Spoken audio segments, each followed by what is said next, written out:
Assalamualaikum warahmatullahi wabarakatuh. Hai semua, pada video kali ini kita akan membahas tentang Gedung Pirawo dalam kondisinya yang sekarang. Ikuti terus video ini jika kalian penasaran dengan kondisi Gedung Pirawo sekarang.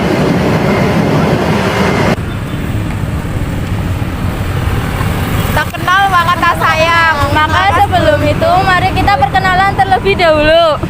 Perkenalkan, nama saya Maulana Gio Saputra dari kelas 10-3. Saya bertugas sebagai narator. Perkenalkan, nama saya Alika Zahra Atalia, biasa dipanggil Alika, dari kelas 10-3, berasal dari kelompok 2. Saya di sini sebagai ketua. Kenalkan, nama saya Sawa Asya Ferdinina, biasa dipanggil Asya. Saya dari kelas 10-3, kelompok 2. Tugas saya di sini sebagai narator. Perkenalkan, nama saya Karisa Karen Graciela, biasa dipanggil Karen. Saya dari kelompok 2, kelas 10-3. Saya bertugas sebagai narator. Perkenalkan, nama saya Nabila Saskia Rajman dari 10-3, kelompok 2. Di sini saya sebagai kameramen. Perkenalkan, nama saya Fabian Sinovianda, biasa dipanggil Bian, dari kelompok Tawaji, absen 14. Saya di sini sebagai kameramen. Kan ada kali ya, assalamualaikum warahmatullahi wabarakatuh.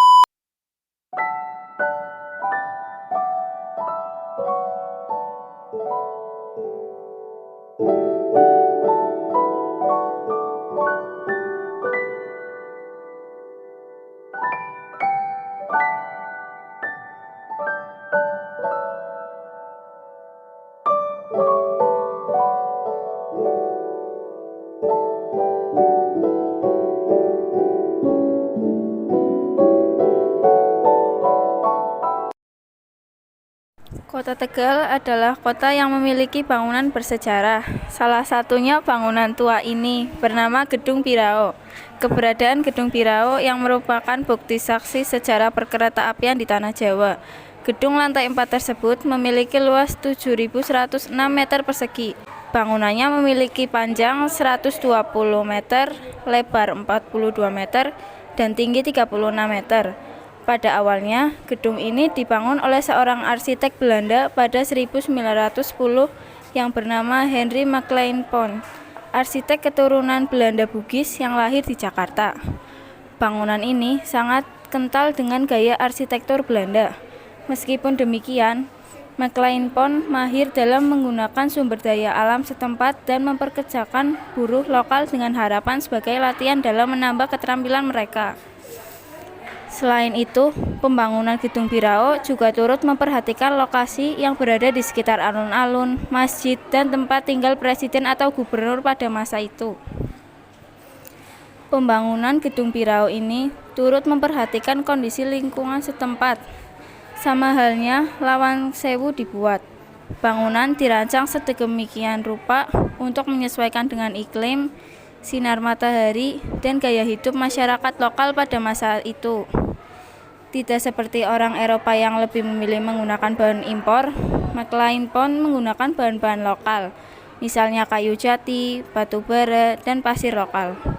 Lalu, gedung ini kemudian dijadikan sebagai kantor perusahaan Kereta Api Semarang Cirebon Stroomtram Maastapij atau SCS.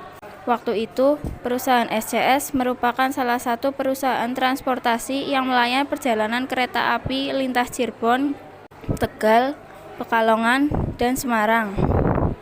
Pada masa penduduk Jepang di tahun 1942 hingga 1945, gedung ini dijadikan markas bala tentara Jepang. Bahkan pada revolusi kemerdekaan, gedung ini dijadikan simbol perlawanan terhadap pendudukan Jepang oleh para pemuda yang tergabung dalam Angkatan Muda Kereta Api atau ANKA. Gedung tua ini memiliki cerita mistis berdasarkan pengalaman orang-orang yang bermalam di tempat ini. Suatu hari, seorang pegawai PT KAI pernah mencoba bermalam di gedung ini, tapi beberapa jam kemudian, dia minta pindah ke hotel. Beliau merasa ditarik-tarik oleh si makhluk tak kelihatan. Saat ini, Gedung Pirawo dikelola oleh PT KAI dan sudah ditetapkan sebagai situs budaya. Letak Gedung Pirawo hanya sekitar 150 meter dari stasiun kereta api Kota Tegal. Keberadaan pintu dan jendela yang besar berfungsi sama seperti bangunan tropis pada umumnya. yaitu mendapatkan udara segar dan sirkulasi udara dalam bangunan menjadi lancar. Selain itu, menara dan tangga juga sangat membantu dalam sirkulasi udara secara kontinu. Setiap ruangannya juga terdapat gang panjang pada lantai 1 dan lantai 2 yang berfungsi sebagai penghubung, serta isolasi panas cahaya matahari karena ruang-ruang tidak langsung terkena cahaya matahari. Kemiripan bangunan ini dengan Lawang Sewu adalah keduanya memiliki banyak pintu dan jendela yang berukuran besar. Karena bentuknya mirip dengan Lawang Sewu, maka gedung ini sering disebut juga dengan Lawang Satus. Kami dari kelompok 2, terima kasih. Sampai bertemu di project kami selanjutnya. Assalamualaikum warahmatullahi wabarakatuh.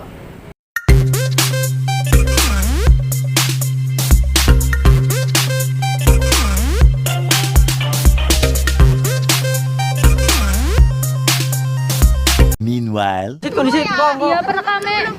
Tani nyong tangannya aja. Enak Jin. Ya, malam-malam. Ya. Lucu anjing. Cepet toh. Orang bapak. Kan nggo masker. Yang Sekarang. iya bener ya. Iya. Bisa ada di video. Perekamnya sih ya.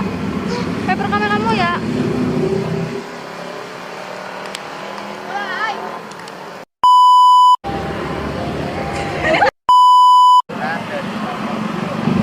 Perkenalkan nama saya.